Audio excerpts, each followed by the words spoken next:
अब स्टूडियो से निकल के हम बाहर आ गए, ईद का समा है और हमारे पीछे आप देख रहे होंगे कि जानवर भी मौजूद है, लेकिन हमने सोचा कि अब हम देखते हैं सियासतदान ईद कैसे मनाते हैं, और जानवर को देख के लग रहा है कि जिन सियासतदान के घर हम आए हैं वो इंतजार कर रहे हैं कसाई का। एग्जैक्टली हम पहुंच चुके हैं एमकेएम पाकिस्तान के रहनुमा आमिर खान साहब के घर। लगता यही है जो महक ने बात की है, इंतजार हो रहा है कसाई का, कहीं कसाई डिच तो नहीं करा गया, कहीं ऐसा माहौल तो नहीं है कसाई ने कहा मैं किसी और के घर पर मौजूद, कहीं और से उसको ज्यादा पैसे मिल रहे हैं। हाँ, कहीं और से ज्यादा पैसे मिल रहे हैं। तो मिलते हैं आमिर खान साहब से। अस्सलाम वालेकुम, ईद मुबारक। आमिर कैसे हैं आप? ईद मुबारक। शदीद इंतजार हो रहा है। आपकी आंखों में इंतजार है कसाई का लगता है? नहीं, वो बस ये है कि हमेशा हर साल वो एक ही कसाई अच्छा।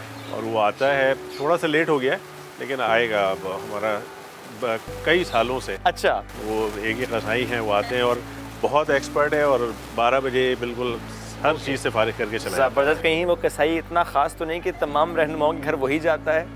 नहीं, सबके घर तो नहीं, लेकिन चंद एक के घर। और किसके घर जाएगा वो? किन का मुश्तरका कसाई है? नहीं, मतलब कोई ऐसे वो नहीं है कोई मरकजी सतह पर, और 2-4 ऐसे हैं हमारे शोभाजात के साथ, ठीक है, उनके घरों पे जाते हैं। है बहुत एक्सपर्ट काम में अपने एक्सपर्ट। चले जी हम चलते हैं जरा अंदर और देखते हैं। आमिर भाई तो बाहर इंतजार करें कसाई का, और घर वाले किसका इंतजार करेंगे? कुर्बानी होगी तो कलेजी पहले खाई जाएगी, तो अंदर चल के बातें करते हैं। आमिर भाई प्लीज।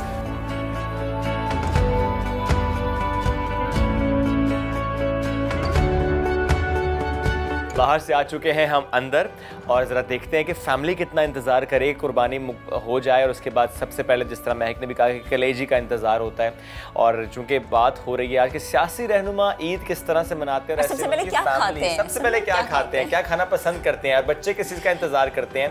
तो आमिर भाई के बड़े बेटे नुमैर और छोटी बेटी आयजा भी आज हमारे साथ मौजूद है, करेंगे उनसे बड़ी दिलचस्प सी गुफ्तगू की ईदें होती हैं उनकी कैसी। उनके सियासतदान ईद का पहला दिन कैसे शुरू करते हैं? आफ्टर नमाज क्या क्या मसरूफियात होती हैं आपकी?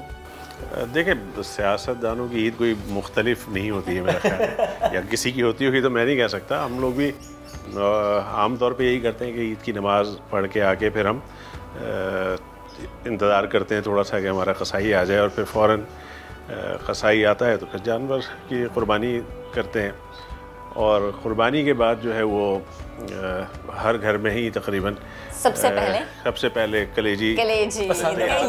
ये था सवाल, सबसे पहले क्या चीज़ खाई जाती है? तो आपको पसंद है कलेजी? यकीनन कलेजी ज़ाहिर है कि वो थोड़ी चटपटी होती है, उसी और ताज़ी बिल्कुल बनी होती है, तो उसका जायका भी अच्छा होता है।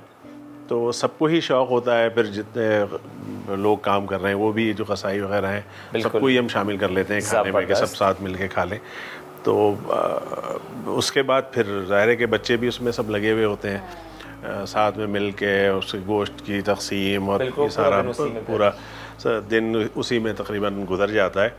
और फिर अगला मरहला आता है, गो के छोटी ईद के बाद बकरीद पे हम माँ बाप हैं तो हम कहते हैं भाई दूसरी ईद पे तो हमारी जो है वो जेबें ढीले ना हो लेकिन ये है कि फिर वो ईदी का मसला आता है। बड़ी ईद पे भी ईदी दी जाती है? अब ले लेते हैं ज़बरदस्ती। बड़ी ईदी मिलती है कि वो छोटी वाली छोटी मिलती है? नहीं, वो मुनासिब जो है वो ईदी मिल जाती है इन लोगों को, तो वो ईदी की ज़िद होती है। फिर ज़ाहिर है कि फिर मिलने जुलने वाले कोई आ रहा है कोई जा रहा है, गोश्त का देना दिलाना, फिर उसकी तकसीम के मरहले। फिर कलेजी किसके हाथ की पसंद है? खाना मेरी बेगम जो है वो बहुत अच्छा बनाती है। सही। और कलेजी में ये होता है कि कुछ थोड़ा बहुत मैं भी हाथ उनका बटा देता हूँ, और लेकिन खाना उनके हाथ का जायकेदार भी है और वो अच्छा बनाती है। कभी ऐसा तो नहीं हुआ उन्होंने कहा कि आज मेरा मूड नहीं है, आज आप ही बनाएं, क्योंकि आप हेल्प तो करते हैं कलेजी के लिए, फिर आप ही ने पूरी की पूरी कलेजी बनाई हो?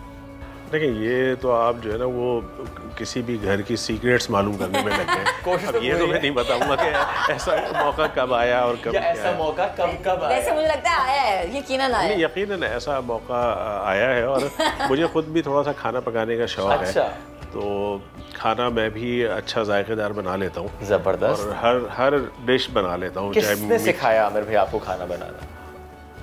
मैं मुल्क से बाहर रहा हूँ काफ़ी अरसे। Okay, that's the reason। तो इस वजह से जो है वो पकाना आ गया, और शुरू में जब बाहर रहा तो बेगम से ही फ़ोन कर करके तरकीब में पूछता था कि भाई अब क्या करूँ, अब क्या करूँ। अब तो खैर बहुत आसान हो गया है खाना पकाना, के यूट्यूब पे जाएं या जो मसाले के पैकेट्स आते हैं उसमें सब कुछ लिखा हुआ होता है कि आपने क्या करना है। लेकिन पहले ज़ाहिर ये सब चीज़ें नहीं होती थी, तो फिर टेलीफोन पे बेगम से मालूमात करी कि भाई क्या कैसे पकना है। तो उसमें गलतियां भी होती रही, लेकिन बहरहाल वो फिर हम सीखते रहे। सीख है। ज़रा नुमैर से भी पूछते हैं कि नुमैर, एक तो आपको ईद मुबारक कहेंगे हम, थैंक यू, आपने भी थोड़ा सा वक्त निकाला, वरना ईद के दिन तो लड़के स्पेशली बस दोस्तों यारों के साथ, या अगर वो ज़रा जानवर की कुर्बानी हो रही है तो उसकी सुपरविजन में बड़े मसरूफ़ होते हैं। अभी भी ज़रा कुछ देर बाकी आपका कसाई भी आना है, थोड़ा सा आप बताएं, ये ईदी की बात भी हो रही थी, कुछ मसरूफियत की बात भी हो रही थी, बड़ी ईद पे क्या डिमांड्स होती हैं आपकी बाबा से? फ़िलहाल तो जो है ईदी की ही होती है, क्योंकि अभी तक होती है। जी हाँ, क्योंकि गोश्त तो घर में आ ही जाता है, सारी चीज़ें। अस्सलाम वालेकुम आयज़ा, ईद मुबारक। ईद मुबारक। कैसी हैं आप? मैं ठीक हूँ। तो इतना प्यारा तैयार आप आज हुई हैं ईद के दिन, किसने तैयार किया आपको? मेरी मामा ने तैयार किया मुझे। ज्यादा टाइम लगा था? नहीं, 2 मिनट्स लगे होंगे। फौरन से तैयार, लड़कियां तो जल्दी से तैयार हो जाती हैं ना, ये तो एमी कहा जाता है लड़कियां लेट करती हैं। Yes. ऐसे ही है ना? अच्छा मुझे बताएं, भी थोड़ी देर बाद कसाई आएगा, फिर जानवर ज़िबा होगा, आप देखती हैं जाके?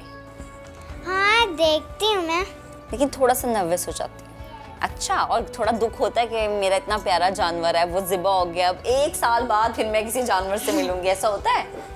हाँ ऐसा होता है मेरे साथ। अच्छा, तो ईद का दिन जब आता है तो ईद के दिन का स्टार्ट कैसे करते हैं? सबसे पहले तो उठी, बाबा से ईद मिली या भाइयों से ईद मिलती है पहले?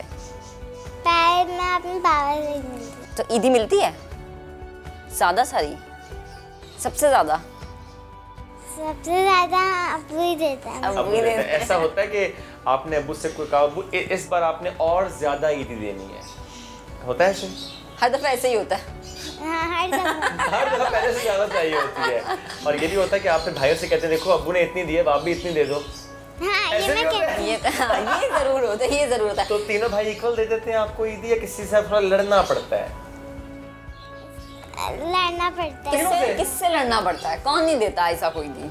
अमार भाई ने। हमार भाई ईदी नहीं देते, नुमैर भाई दे देते ईदी हाँ वो दे देते। आसानी से। अरे तो आए भी बाहर से हैं और कुछ गिफ्ट्स भी लाए होंगे ईद पे आपके लिए, चॉकलेट्स के अलावा, ऐसा है? लाते हैं गिफ्ट्स? इसका जवाब है नहीं, फौरन भाई की तरफ देख लिया। और ये भी हो सकता है अपने गिफ्ट से मुतालिक अभी रिवील ना करना हाँ, चाह रही बताना ना चाह रही लोगों को। अच्छा मुझे बताएं, ईद वाले दिन सबसे पसंदीदा डिश आपकी क्या बनती है? कलेजी। कलेजी खाती हैं आप? मजे की लगती है। कितनी अच्छी बात है भाई, हमारे तो बच्चे जो है ना वो गोश्त से देख के अच्छा, वैसे हम गोश्त से वैसे भी तो कहते नहीं, और घर में कुर्बानी होती है ना तो हम खुद होते हैं कि नहीं नहीं गोश्त नहीं खाना। वो इसलिए भी होता है कि हम कहते हैं थोड़ा थोड़ा खाएंगे ना, वरना बहुत ज़्यादा ना खाएं। हमने ऐसा भी होता है कि जब रूटीन बन जाए जी, अब ज़रा हर बड़ी ईद पे अब कलेजी खा लिया, अभी बिरयानी बन गया, अभी निहारी बन गई है, वो फिर गोश्त ही गोश्त गोश्त ही गोश्त, तो 2-3 दिन में स्टमक कह जाए आमिर भाईजान बंद करो, हुन बस कर दो। हाँ ये यकीनन ऐसा ही होता है कि 3 दिन लगातार कहीं जा भी रहे हैं, ऐसे ही वहाँ है। पर भी वो गोश्त ही से है। ही कोई ना कोई डिश बनी हुई है, कहीं कोई कढ़ाई बना ली है, किसी ने बारबेक्यू का इंतज़ाम हो जाता है बिल्कुल ऐसे ही जगहों है। के ऊपर जो है वो रात में घरों पे बारबेक्यू कर रहे हैं। और ज़ाहिर है कि जब घर में बारबेक्यू हो रहा होता है तो वो प्रोफेशनल्स के हाथ में, और उसमें फ़र्क होता है थोड़ा सा, टेस्ट अच्छा होता है लेकिन शायद गिलावट में कुछ कमी रह जाती है, लग जाता है। तो 3 दिन के बाद अक्सर फिर डॉक्टर्स की तरफ भी जाना पड़ जाता है कि भाई गड़बड़ हो गई है, इतना नहीं खाना चाहिए। लेकिन ये क्या, जब सामने डिशें होती हैं, गोश्त होता है तो फिर हाथ जाएगा। इन्विटेशन आया आपको बारबेक्यू पार्टी का मुस्तफ़ा कमाल की जानिब से, तो जवाब क्या होगा? बारबेक्यू पार्टी की अगर वो मुझे दावत देंगे तो चला जाऊँगा। चला जाऊँगा। अगर ये अब पार्टी वाइज आपको ऑफर आ रही है, पाकिस्तान तहरीक इंसाफ से भी आपको एक ऑफर आई है जी कि आप आए बारबेक्यू पार्टी पे, PMLN से भी आए, पीपल्स पार्टीज में जाना किसी एक पार्टी की पार्टी पे है, किस पार्टी की पार्टी पे जाएंगे? मेरा ख्याल है कि हम इस वक्त हुकूमत के इत्तेहादी हैं, तो PTI की पार्टी में चले जाना ज़्यादा बेहतर है, बनिस्बत इसके कि हम वहाँ ज़्यादा बेहतर है, बजाय इसके कि हम किसी और पार्टी की दावत में जाएं। तो PTI मेरे ख्याल में ज़्यादा बेहतर है। एक और सवाल इसके साथ ही, और अंदाज़ा क्या आपको, आप क्या सोचेंगे? अच्छा PMLN की पार्टी की ऑफ़र है, पीपल्स पार्टी की और PTI की है, ज़्यादा एहतमाम कहाँ होगा? देखिए, जहाँ तक एहतमाम का ताल्लुक़ है तो मेरा ख्याल है कि पीपल्स पार्टी वालों के यहाँ ज़्यादा एहतमाम होगा, वो ज़्यादा खाने पीने में एक्सपर्ट हैं और ज़्यादा पैसे लगाने में, जी ज़्यादा पैसे लगाने में भी नहीं, मैंने कहा ना खाने पीने में एक्सपर्ट है, हर तरह के खाने पीने के मामलात में एक्सपर्ट है। तो इतने लाइटर मूड्स का सवाल और उस पे क्या जवाब है कि खाने पीने में। अच्छा मुझे आमिर भाई ये बताएं कि जब भी किसी मुखालिफ पार्टी के किसी भी रहनुमा से मुलाकात होती है, चले वो तो आम हालात के अलग, लेकिन ईद वाले दिन कभी मस्जिद में टकराव हो जाए, बगलगिर हो जाते हैं? ऐसा होता है कि जब हुकूमत में सिंध की सतह पर अगर हम शामिल हैं या कराची की मेयरशिप हमारे पास है, तो फिर वो इसके अंदर बाग़ जिना में ग़ालिबन वहाँ होती है नमाज गवर्नमेंट की सतह पर, तो वहाँ सारी जो है वो बारादरी जो जगह है, तो वहाँ पर तो सारी पार्टीज़ के लोग वहाँ पर आए हुए होते हैं, चाहे गवर्नर हो, वज़ीर आला हो, मुख्तलिफ़ पार्टीज़ के, तो फिर हम सबसे मिलते हैं। लेकिन मेरा अपना इसमें एक ख़्याल ये है या मेरा नज़रिया ये है कि सियासी मामलात और इख्तलाफात वो अपनी जगह पर होते हैं, हमें मोतदिल रहना चाहिए, सबके साथ मिलना जुलना, बातचीत सबके साथ रहना पाकिस्तान की पार्टी है। और आमिर भाई अगर आप अपने घर में बारबेक्यू रखते हैं तो किस पार्टी के कौन से रहनुमाओं को आप दावत देना पसंद करें? या हर पार्टी के दो नाम भी आप ले सकते हैं? देखिए, मैं अगर पार्टी को वाकई एंजॉय करना चाहूँगा तो मैं चाहूँगा कि शेख रशीद साहब को बुला लूँ, शाहिद सैयद साहब को बुला लूँ। ओके। और ज़्यादा एंजॉय करना चाहूँगा तो फारूक सत्तार को भी बुला लूँ। अच्छा। और ज़्यादा एंजॉय करना चाहूँगा तो इनको भी बुला लूँ। ये सिर्फ पार्टी की हद तक। ठीक है। और पार्टी की हद तक। और इसमें पीपल्स पार्टी का भी नाम? पीपल्स पार्टी में तो इतनी बड़ी बड़ी शख्सियात हैं कि मतलब कहीं आके मैं कहाँ रुकूँ। जरदारी साहब को बुला लूँगा, जरदारी साहब आ जाए। अच्छा। तो वो ज़ाहिर जरदारी वो फिर सब पे ही भारी हो जाएंगे, भारी होते हैं। तो जरदारी साहब भी हो सकते हैं। मुस्लिम लीग में साद रफ़ीक से हमारी बहुत अच्छे रिलेशन है, अच्छी एक दोस्ताना ताल्लुक़ है उनके साथ, तो साद रफ़ीक। और मरीम नवाज़ को बुलाना चाहेंगे? मरीम नवाज़ की नुमाइंदगी होनी चाहिए ना पार्टी में। नहीं, यकीनन बिल्कुल वो मरीम नवाज़ को भी बुला सकते हैं, लेकिन ये इतने बड़े बड़े लीडर ये कहाँ आएंगे मेरे घर पर? नहीं ना, मोहब्बत से दावत है तो हर अगर आप वैसे इनके सरदारी साहब को पैगाम पहुंचाएं कि आप एक पार्टी थ्रो करना चाहते हैं और आप उन्हें इनवाइट करना चाहते हैं, आएंगे वो? देखिए, सियासी जो हम मीटिंग्स रखते हैं या कोई तकरीब होती है तो उसमें तो सारी पार्टीज़ के लोग आते हैं, उनके लीडर्स भी आते हैं। अब मैं कह नहीं सकता कि घर की दावत में वो आएंगे नहीं, मैं इनवाइट तो ज़रूर कर सकता हूँ। आएंगे नहीं आएंगे, बच्चे बड़े हो रहे हैं, बच्चों की शादी में ज़रूर सबको इनवाइट करूँगा।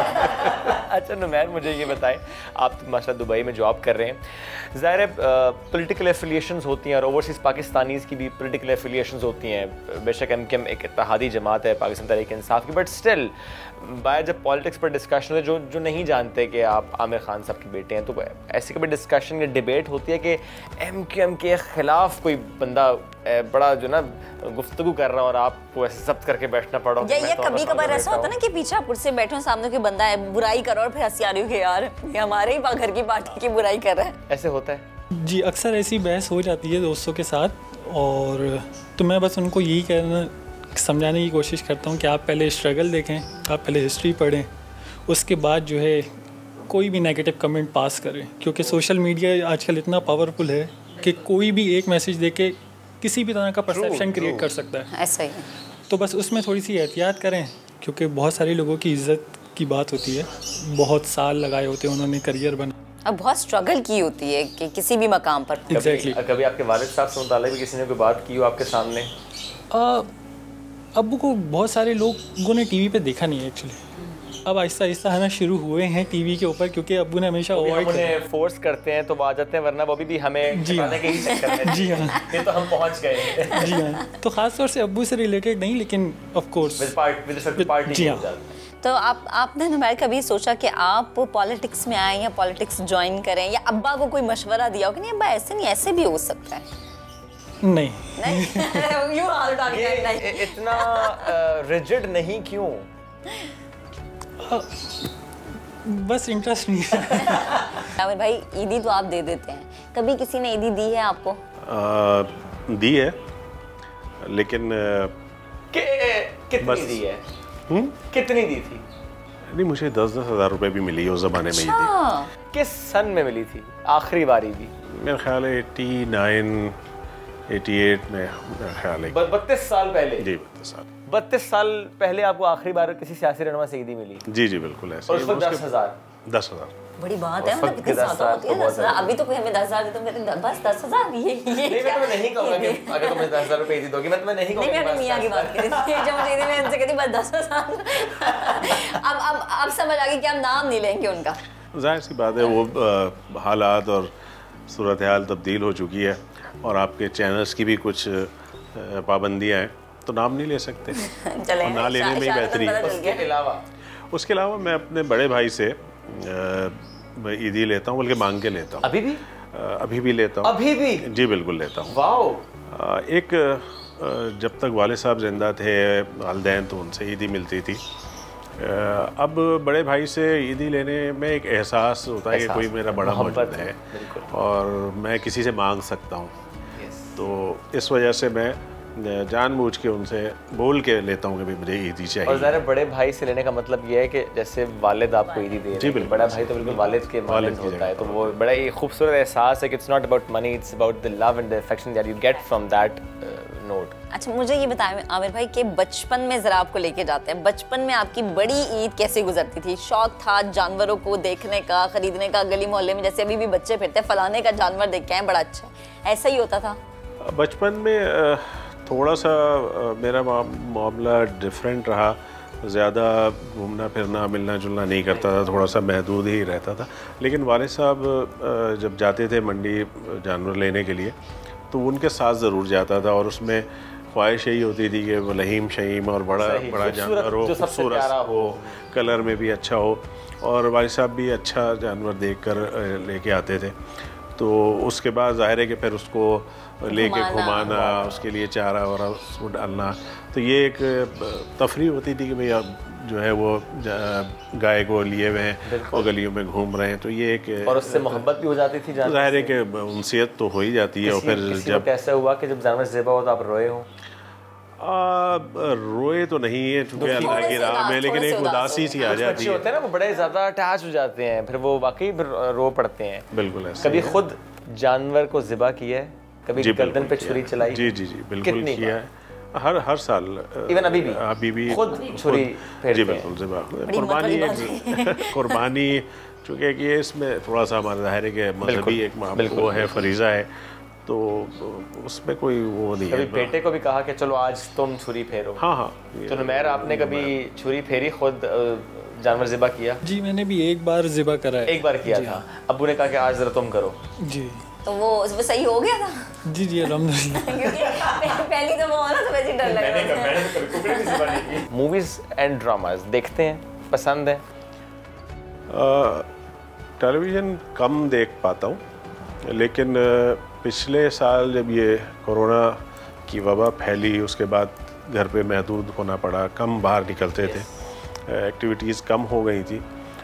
हमारी बहरहाल फिर भी ज़्यादा रही, पॉलिटिक्स में ज़्यादा, हमें मजबूरी है, निकलना है, लोगों से मिलना भी है। लेकिन इस दरमियान एक पूरे मुल्क के अंदर एक लहर सी आई हुई थी, आपने देखा होगा कि हर आदमी टीवी पे वो टर्किश ड्रामा देख रहा था। तो मैं भी उसमें लग गया। उसके बाद कुछ अरसे के बाद ऐसा लगा कि शायद ये कोई एडिक्शन है, तो हर किसी के साथ यही हुआ, सबके साथ यही हुआ। तो पूरा मैंने फिर वो एक साल तकरीबन लगाए, एक साल में मैंने पूरा मुकम्मल किया। और मुकम्मल करने के बाद फिर मैंने ये फैसला कर लिया कि अब उस्मान नहीं देखूंगा। वो शुरू हो गया तो फिर तो अब मैं उस्मान को नहीं देखता, लेकिन वो बहरहाल नो डाउट बहुत अच्छा ड्रामा था। इंग्लिश मूवीज़ देखता रहता हूँ, आजकल भी जब टाइम मिलता है। एक सीरीज़ है एरो के नाम से, वो देख रहा हूँ। तो फिल्में देखता हूँ। पाकिस्तानी अगर फिल्म इंडस्ट्री की बात करें, बेहतरीन एक्टर कौन है आपकी नज़र में? देखिए सच्ची बात बताऊँ, मैं पाकिस्तानी ड्रामे अभी तो कई साल हो गए मैंने कोई नहीं देखा। लास्ट वाला कौन सा था? पुराने, बहुत पुराने। वैसे घर में कोई देखता है? भाभी देखते हैं, कोई और देखता है ड्रामे? भाभी देखती हैं टेलीविज़न पे। बीच में एक बड़ा कोई मशहूर एक ड्रामा हुआ था, मेरे पास तुम हो। वो तो वो लोग देख रहे थे, तो घर में भी देखा जा रहा था। लेकिन मैं नहीं, न्यूज़ के अलावा मैं टेलीविज़न को अब ज़्यादा टाइम नहीं दे पाता हूँ। अच्छा आमिर भाई, अगर हर पार्टी के किसी एक सियासी रहनुमा के बारे में कोई कमेंट करना हो तो आप किस तरह करेंगे? जैसे पीटीआई से doctor Aamir Liaquat. Unguided missile, कुछ पता नहीं क्या कर देगा। बहुत टैलेंटेड है, लेकिन कुछ पता नहीं कि कब क्या मुलाकात वैसे कब हुई आपकी उनसे? मेरी मुलाकात बड़े गलत दिन हुई है, 22 अगस्त को हुई है। 22 अगस्त तारीखी दिन है MKM का, तो 22 अगस्त को हुई है, मुझे याद पड़ा। ये 22 अगस्त को क्यों हुई थी वैसे मुलाकात? वो आए थे शायद उस दिन, आमिर लियाकत था वहाँ पर, प्रेस क्लब के ऊपर चल रही थी भूख हड़ताल, तो शायद वो वहाँ आए थे, तो वहाँ मुलाकात हुई थी। सही। और अगर नून लीग से मरियम नवाज? एक बावकार खातून है मेरे ख्याल में, और बाहिम्मत खातून है। अच्छा, आपको लगता है कि जो उनकी एक सियासत का तर्ज है वो ठीक है? मज़ाहमत? मेरा ख्याल ठीक है। देखिए, मज़ाहमत के बगैर तो हमारे पाकिस्तान में सियासत में आपको अपनी जगह मिलती ही नहीं है। आपको कुछ ना कुछ तो ऐसा रवैया इख्तियार करना पड़ता है, और जो उनकी पॉलिटिक्स है, जिन हालात से इस वक्त मुस्लिम लीग नून गुजर रही है, तो उसमें शायद ज़रूरत भी इसी अंदाज़े सियासत की है। अच्छा, पाकिस्तान तहरीक इंसाफ के साथ आप हैं तो सही, लेकिन आप खुश नहीं हैं?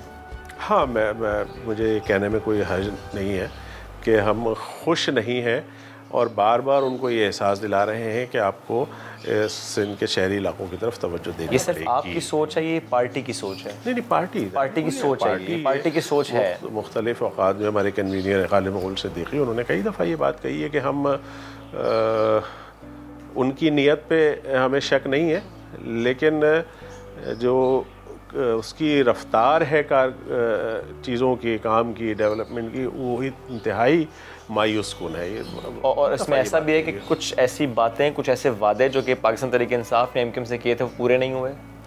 बहुत सारे ऐसे हैं। हमारा तो बाकायदा तकरीबन एक 9 नुकाती हमारा एक एग्रीमेंट है, और एक 4 नुकात का एग्रीमेंट है।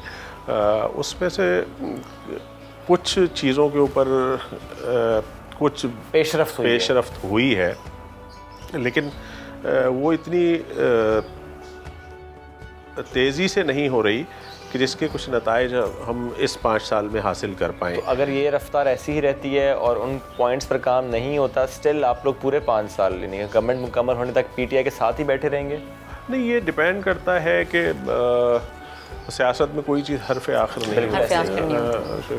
तो हम पहले भी हुकूमत से, कैबिनेट से बाहर आ गए थे, और लेकिन हम मौका देना चाहते थे कि भाई इनको समझ में आ जाए कि भाई शहर की तरक्की बहुत ज़रूरी है। अभी भी 1100 अरब आपके इल्म में 1100 अरब का उन्होंने कराची ट्रांसफॉर्मेशन कमेटी बनाई है, और उसको गवर्नर साहब भी देखते हैं, असद उमर साहब भी हैं, और मुख्तलिफ इदारों के लोग भी हैं उसमें। लेकिन मायूस कुन वो है उसकी सूरत हाल। तो नहीं, अगर इसके ऊपर तवज्जो देंगे तो हमारे लिए भी शायद मुश्किल हो जाए, और अवामी दबाव, कारकुनान का दबाव है हमारे पर बहुत है। दबाव है कि गवर्नमेंट के साथ छोड़ दें, तो अपोजिशन बेंचेस की तरफ आ जाएं।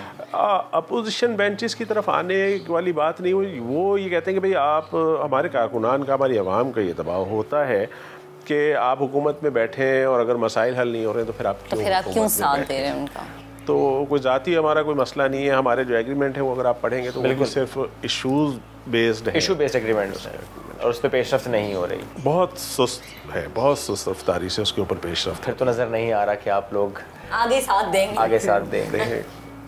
कुछ अगर ऐसा होता है, साथ छूटता है और किसी एक पार्टी के साथ आप मिलना चाहेंगे, तो वो पीपल्स पार्टी होगी या PMLN होगी? देखिए, अपोजिशन में इस वक्त का जो मौजूदा नंबर गेम है ना, उसमें अपोजिशन में जाने से भी कोई फ़ायदा नहीं है। तो मैं अब 3 साल तो तकरीबन होने को आ ही गए हैं, 2 साल और रह गए इसके उसमें। तो 2 साल और जैसे तैसे गुजर जाएंगे, उसके बाद नए इलेक्शन हो, उसके बाद फिर तो नए आने वाले इलेक्शंस में आपको क्या सूरत-हाल लग रही है कि क्या हो सकती है? क्योंकि जैसे आपने कहा कि PTI की कारकर्दगी नहीं थी, तो क्या लग रहा है कि देखिए कारकर्दगी आएगी या कोई एक ही पार्टी जो है वो मैदान मारेगी? बड़ी अजीब सूरत हाल है, कुछ कह नहीं सकते। अगर RTS सिस्टम जो बड़ा मशहूर सिस्टम था, अगर RTS सिस्टम नहीं बैठा या धुंध नहीं आई कच्ची पर्ची में नताइज ना आए तो बड़े हैरान कुन नताइज हो सकते हैं। ठीक है।